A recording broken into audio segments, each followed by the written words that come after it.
Hello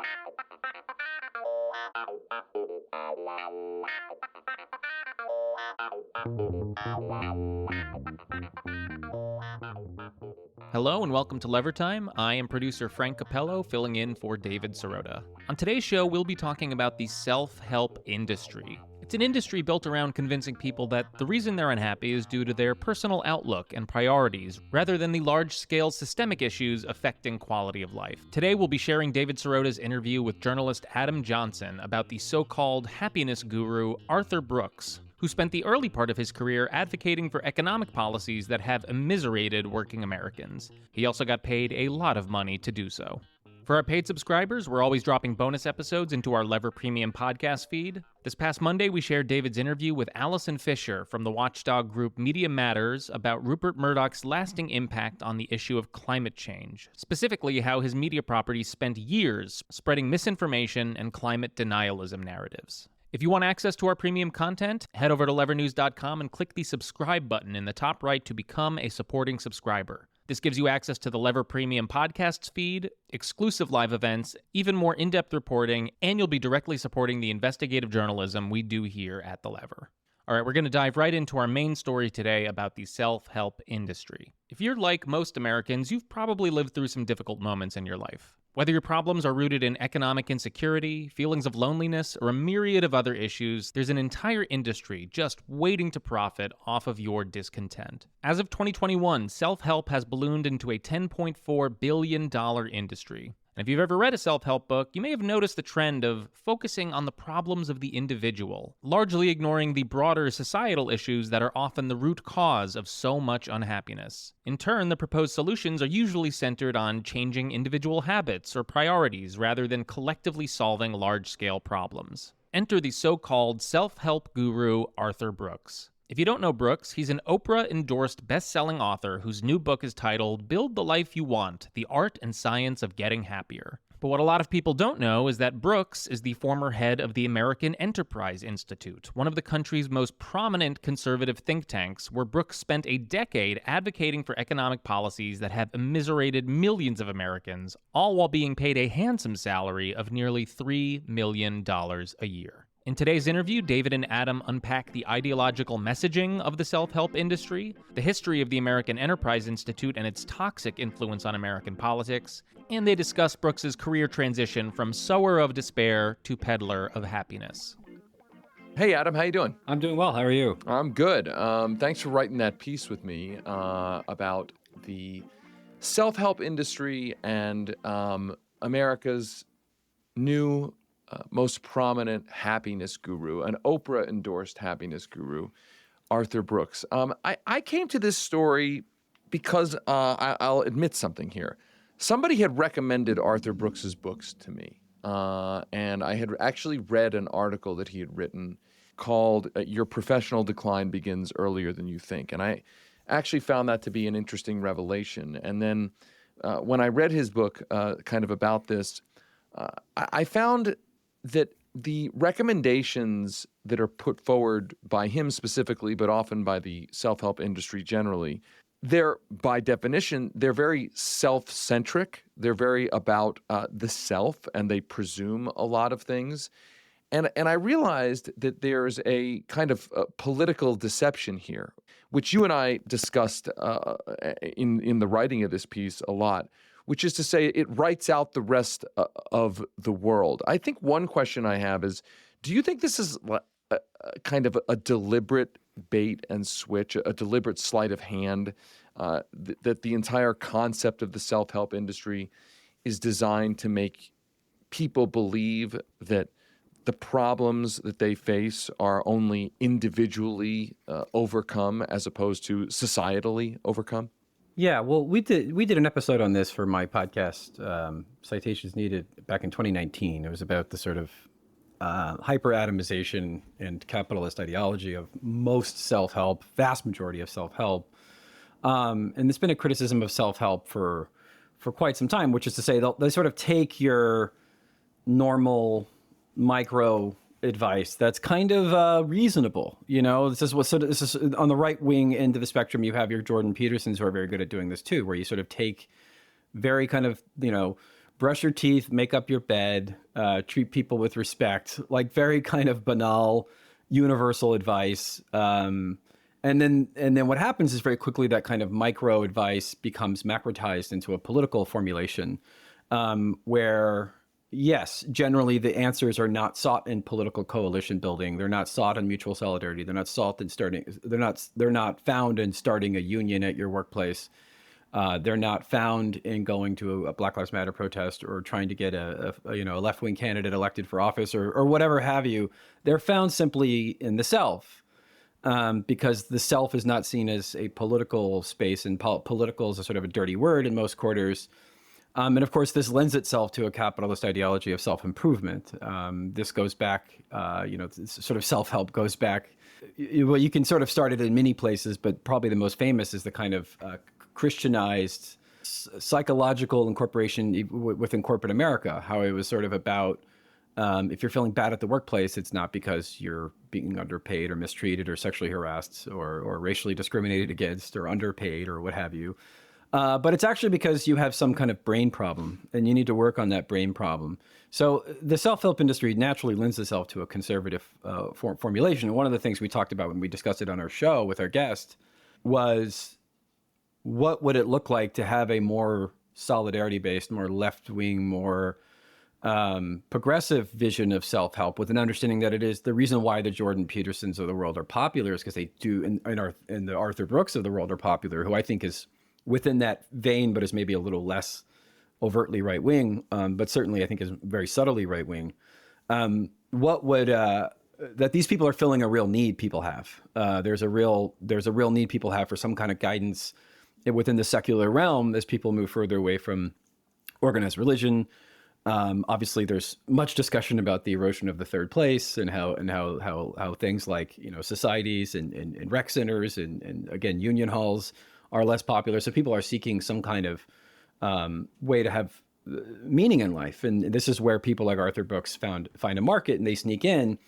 And of course, Arthur Brooks is more overtly sinister in that he, again, this is someone who, like you said, is the arsonist posing as the firefighter in a very overt and direct way. This is someone who worked for, I would say, certainly the most influential, more so than the Heritage Foundation, the most influential right-wing, pro-austerity, anti-poor, anti-black, anti-poor white people with with your J.D. Vance and your Charles Murray organization in the last 20 years. They were central to the Iraq War, and then after that went south in 2008, 2009. They brought in Arthur Brooks to sort of rebrand themselves. They brought in the Dalai Lama to give a speech in 2011.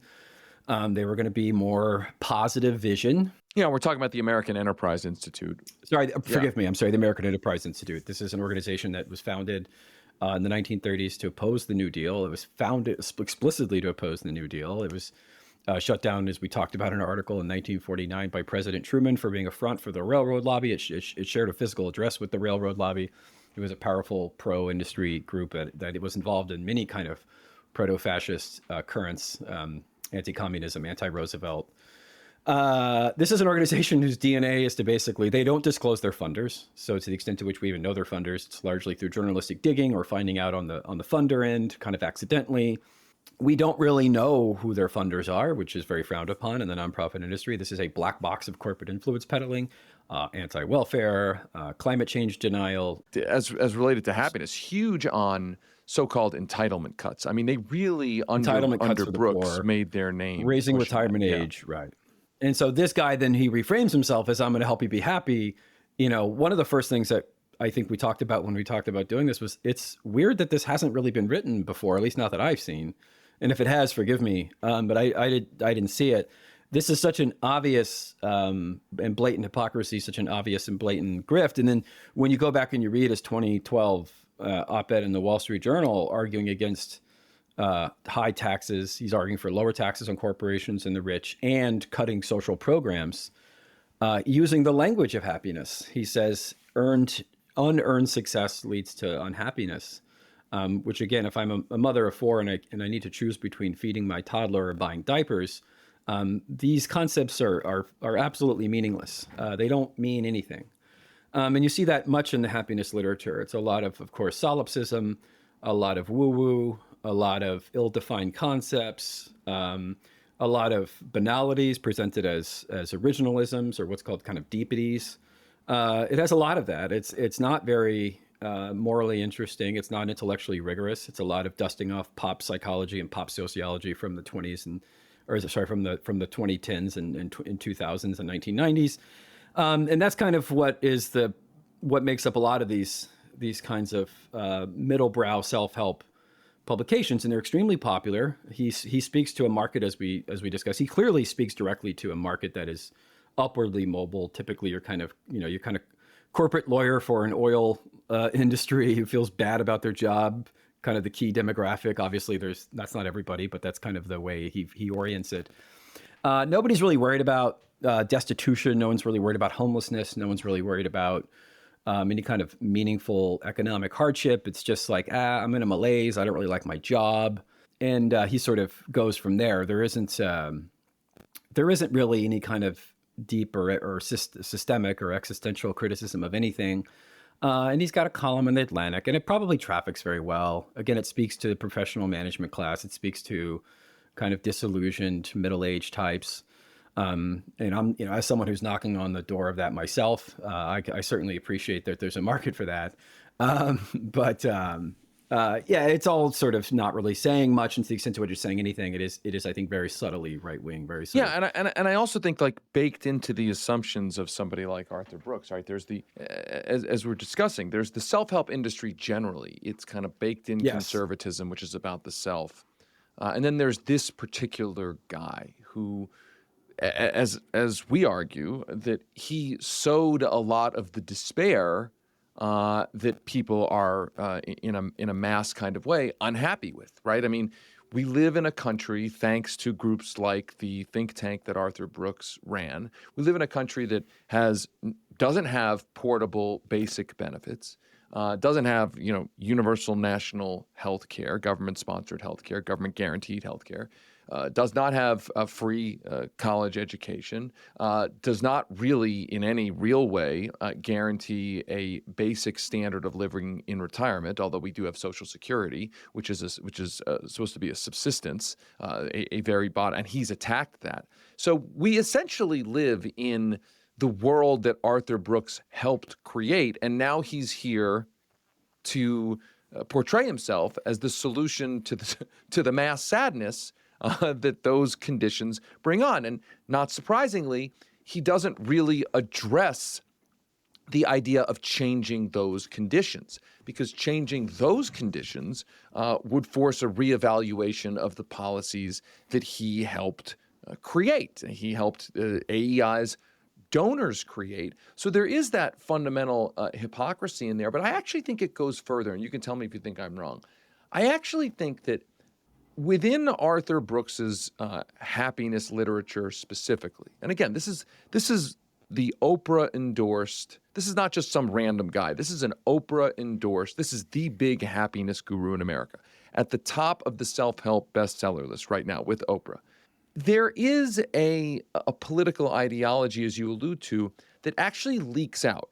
A lot of his writing doesn't mention what he did in his previous life, having run AEI. I think that's deliberate. He doesn't really want to mention that. And actually, in a Politico piece, he sort of said, "I've made a departure from politics." But I actually think that what he's putting out there is a form of politics, because if you connect it to what he wrote in the Wall Street Journal as an example, where he's saying Social Security benefits from the state are unearned for essentially so-called takers, and that immiserates people. The benefits themselves, the getting income you haven't, quote unquote, earned, immiserates you. He also talks in his book about how happiness can be gleaned through suffering and pain.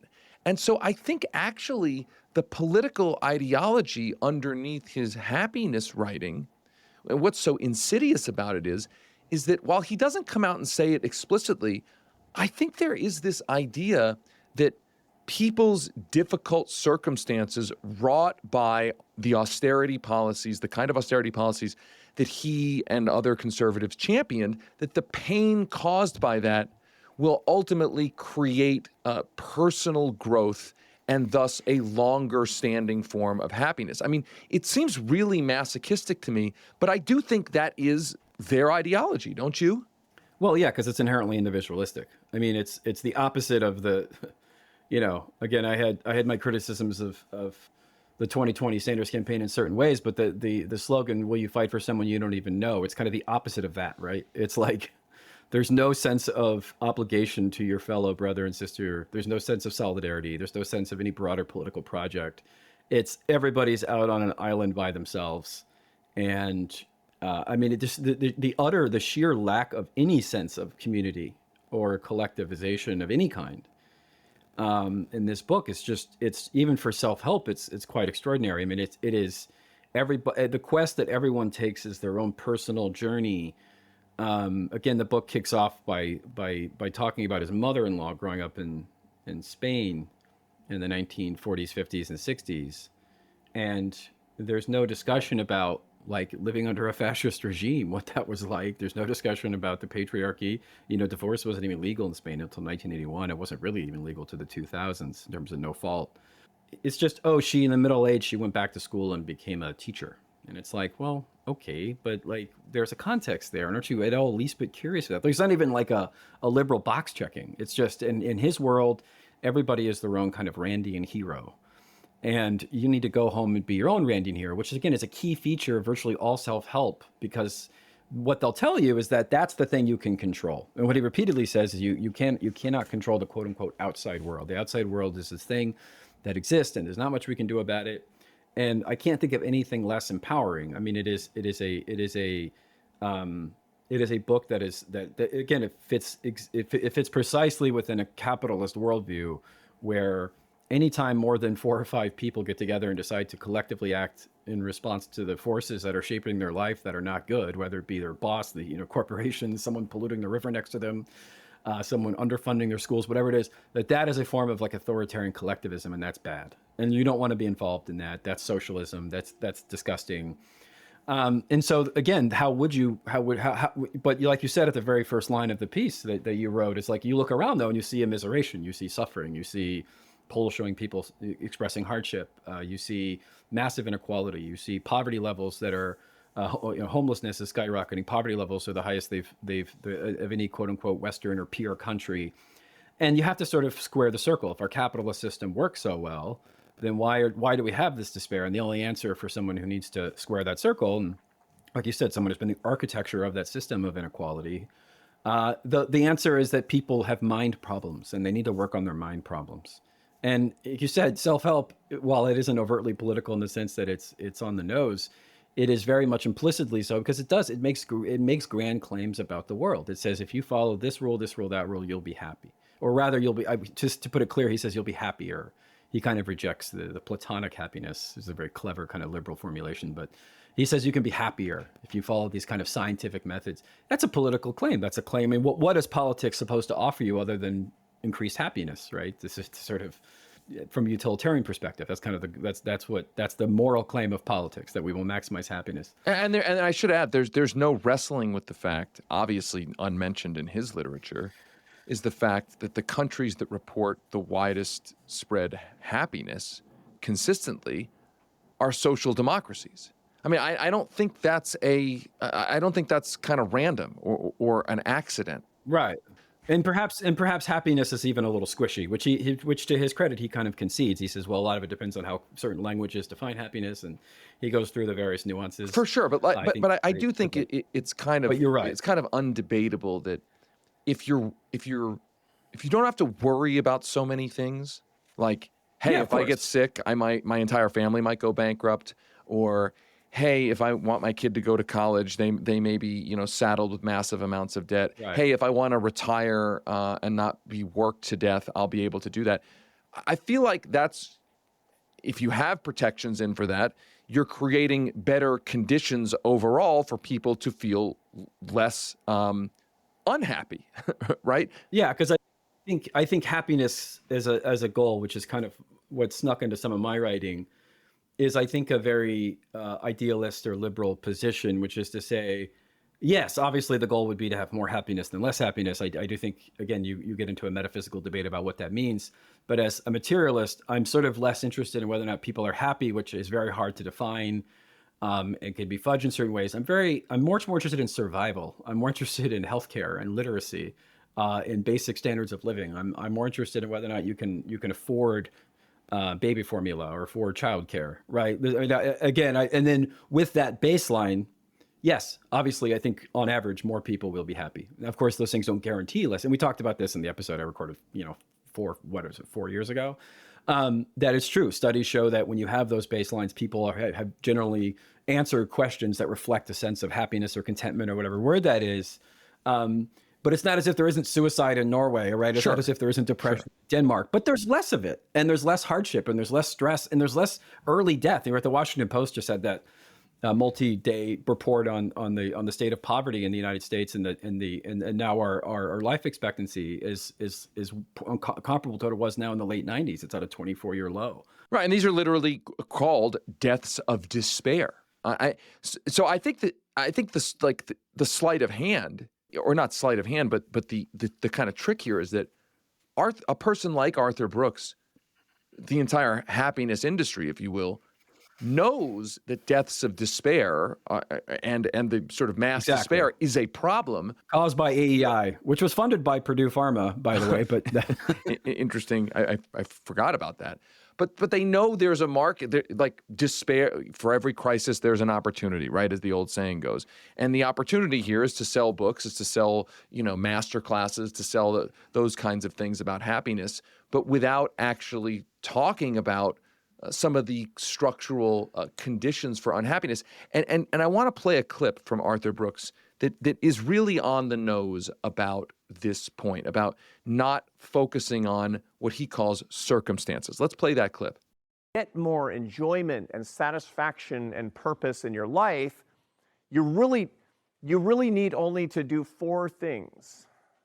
You need to have a portfolio of 4 habits. There's a lot of stuff that goes into happiness you don't need to worry about. Don't worry about your genetics. They control a lot of your mood from moment to moment, it's true. But if you have your habits right, you manage your genetics. And don't worry about your circumstances, good and bad, your bad luck and your good luck. That affects your happiness too, but it comes and goes. Worry about the things that you can manage. What should you be thinking about? What's in your happiness investment plan? What's your happiness 401k? 4 things: your faith, your family, your friends, and your work. I mean, it's hard for me to hear that without, the idea that somehow your circumstances are separate from what you can control is such a subtle ideological distinction.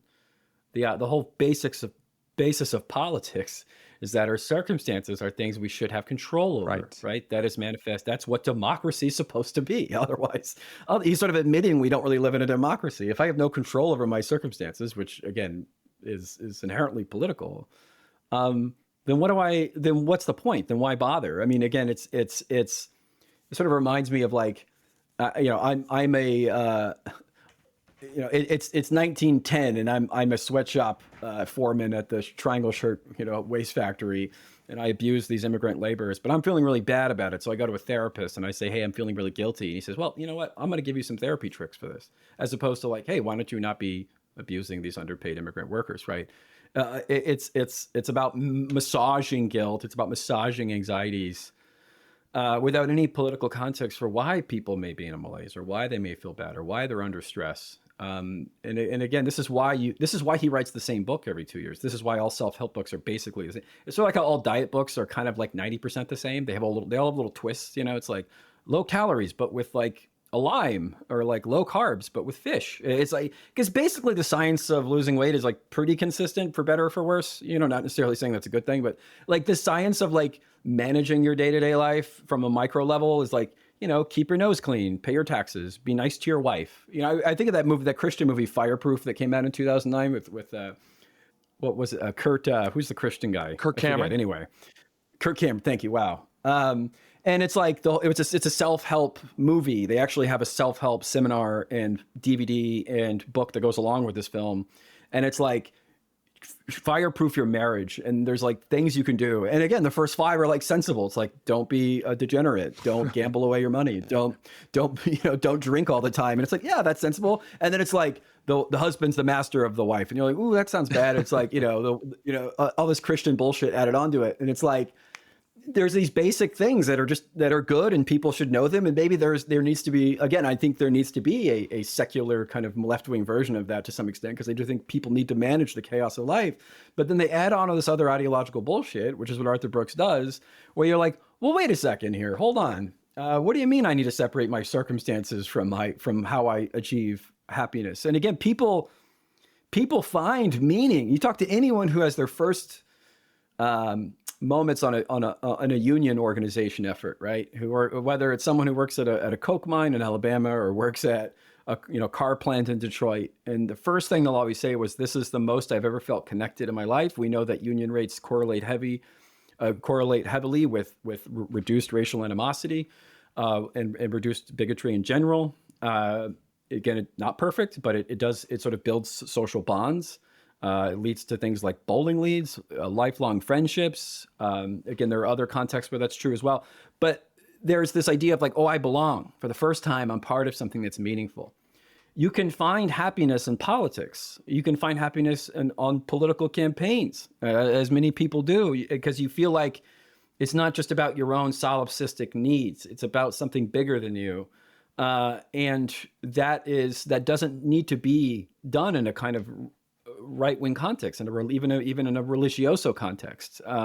Although I know that certain religious contexts can be progressive, left-wing. I don't want to dismiss that. I know a lot of people who, when I first went to the Fight for 15 protest back in like 2013, 2014, there was, Northern Baptist and Unitarians, etc. So I don't want to say that those two things are the same thing. But this idea that you can find community and camaraderie and bonds within the forms of solidaristic progressive movements is just completely... Yeah, it's the thing that can't be mentioned at all. Now, I also think, obviously, what is never mentioned in Arthur Brooks's world also is basic economic class. I mean, I remember reading his piece, "Your Professional Decline Will Begin Earlier Than You Think." There is an interesting revelation there that the human brain, as it ages, loses fluid intelligence, gains crystallized intelligence. The idea being that you should then, when you hit middle age, where this really becomes acute, you should try to shift into jobs where you're kind of passing on wisdom, more teaching roles, managing roles, teaching roles. And you're like, oh, that's actually kind of an interesting revelation.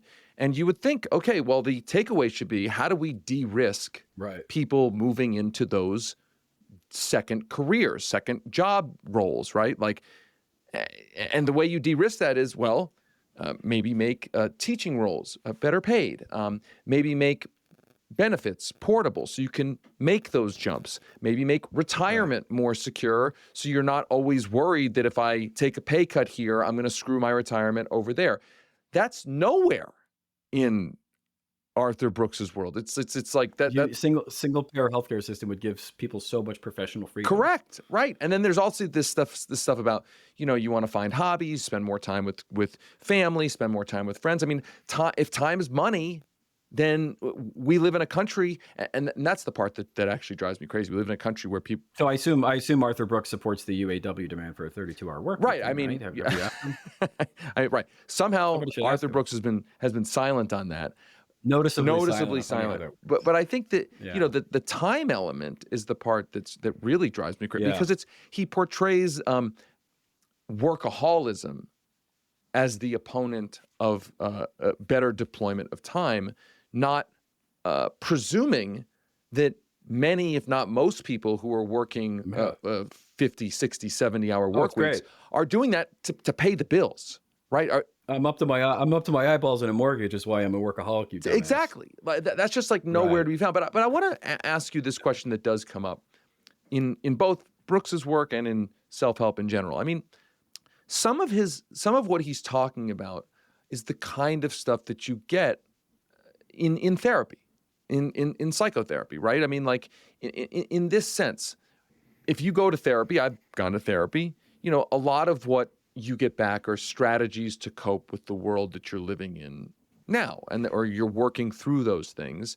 And I do think, it's not to say that, a good therapist writes the circumstances of the world out of the therapy, but it is to say that when you go to a therapist, they're sort of focused on, on like, how do you deal with like what's going on in your specific life? And that's the scope of that's the scope, right? Yeah.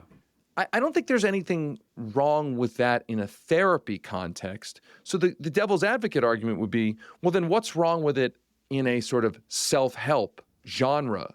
Because he was the head of a right-wing think tank for 10 years. That got to yes. This is the thing. Like he, again, Oprah gave us Dr. Phil, Dr. Oz, all of whom became right-wing pundits or right-wing wannabe senator. I mean, these are political actors acting politically, and it's the height of delusion to not act like, again, a multi-billionaire doesn't have some ideological commitments to giving people the impression that they're all individualistic entrepreneurs in waiting, ready to be their own Ayn Randian heroes. There is an ideology there, acknowledged or not acknowledged, conscious or subconscious, but there's this whole thing just reeks of ideology. And to act like there isn't an inherent ideology in this kind of pop self-help. I mean, again, the Atlantic Council, as you've noted, or the Atlantic Magazine rather, is a retirement home for right-wing ghouls who were discredited by the Bush administration, whether it be Jeffrey Goldberg, who lied about Saddam Hussein having connections to Al-Qaeda, who's now the editor-in-chief of the Atlantic, whether it's David Frum, who coined the term axis of evil, who's now one of their premier resistance columnists, Ann Applebaum, who's one of the biggest cheerleaders of the Iraq War, and most public defender of Roman Polanski, wrote 2 different op-eds in the Washington Post defending Roman Polanski from arrest. They're one of their top columnists. This is where you sort of go when you're kind of right wing to liberal or liberal adjacent ideological staple. And so, Arthur Brooks is in a political magazine. It's a political magazine that writes about politics. That is what the Atlantic has been doing for 150 years. So this is all political, and anyone sort of doing the woe is me, I'm a conservative routine. No, I'm sorry, not when you look at his pedigree, what he did like 10 minutes ago. It's not like he left in the 80s. He left five years ago. But the fact that he's recycling arguments he used while he was at AEI. He promoted this happiness schlock while he was at AEI in the Wall Street Journal. He did it in the pages of AEI. This is part of a political project. Again, whether it be purely ideological or venal in nature, I don't know the details.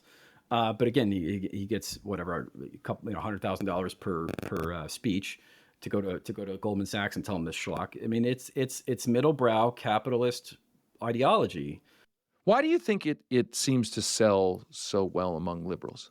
Well, I think it's shoved down their throats. I don't think it's entirely organic, but I think the need is organic.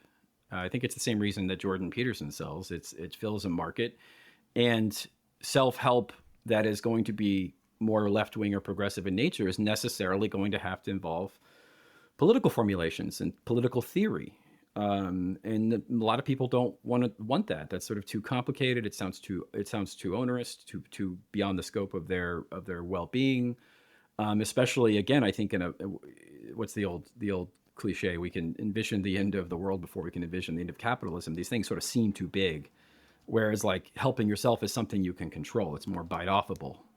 And I understand that. And this is why self-help is such a multi-billion-dollar industry, because people are lost, they're alienated, they don't like their jobs. And again, I think a lot of this sort of baseline advice is perfectly reasonable. That's what makes it effective. It's reasonable when Jordan Peterson says it. It's reasonable when Arthur Brooks says it. It's reasonable when maybe even the more kind of, because to the extent there's like a liberal or left wing of the self-help industry, it's mostly kind of woo-woo, right? It's the sort of more, crystals and pyramids type. And I think people are lost and they're looking for answers. I think we're a terribly atomized society. I think by design, people feel like they don't have a lot in common with their neighbors. Again, I could show you tons of study of the bowling alone hand wringing we see all the time. I think mostly that's true, and I think there's an appeal for that. Because again, I think without all the ideological baggage, some of the kind of micro advice is perfectly sensible, albeit very banal. What I find, and this is why the Arthur Brooks of the world have to avoid the real stakes of people's jobs. Again, he's obsessed with careers, but has nothing to say about jobs, because the vast majority of people who are not in his class, they have jobs they fucking hate. It's a drudgery. They manage an AutoZone, or they work as a pencil pusher somewhere, or they work at Starbucks. And again, they're worried about being able to pay the rent. They're worried about their boss being a bully and an asshole and sexually harassing them. They're worried about being able to afford basic necessities. They're worried about being able to get paid leave so they can go to their hospital when their father's sick. None of that's in this book. It's all kind of like, I'm a lawyer and I'm bored and I need to find meaning. It's all this like wishy-washy California bullshit. And like it reminds me a lot of the world of I love the show, but I made the joke that in Arthur Brooks' universe is kind of like Modern Family. You ever notice that? Like no one in that show ever has any real problems, which is like why you watch it. I love the show, but I call it adult Cocomelon. It's kind of just kind of numbs your brain. It's like, they have a surprise birthday party and they spend like 10 grand on it. And you're like, where did this money come from? And it's that's the kind of world in which Arthur Brooks operates. He operates in the Modern Family universe where no one, like everyone's kind of upper middle class or rich. Yeah, it's like affluent ennui, right? It's like that's who it's for. It's for people who are or people who want to believe they're that person too, right. Kind of affluent, educated types. And so like, there's a market for that. Is part of I do think the kind of ideology flows from that, because again, once you start to have to compete with, like, again, he makes these two, as we note in the piece, he makes these two roundabout references to hating your job. He says the two things that correlate most with people being sad. When he talks about how people are actually good at identifying what makes them happy and sad, he says the two that are the most are spending time in traffic or talking to their boss. And it's like, well, spending time in traffic is obviously when you commute to your shitty job, and spending time with your boss, that's self-evident. It's like, well, okay, there's something there about people hating their jobs. So like, and then he just kind of moves on. And it's like, well, obviously part of people's depression is because they're involved. A lot of people, again, not the people who are maybe his target demographic, but a lot of people in this country have fucking drudgery. They don't like their jobs. Their job makes them miserable. It humiliates them. They have to do something evil or shitty or boring. And he's just totally not interested in that. Right. And his previous life, as you said 10 minutes ago, was leading a think tank that essentially supports the policies that keep people locked into their jobs, right? Like if you don't have portable benefits, if you don't have government guaranteed health care. It's the number one reason people stay in shitty jobs. When you exactly. Job lock. I can't lose my health care. It's known as job lock. And that.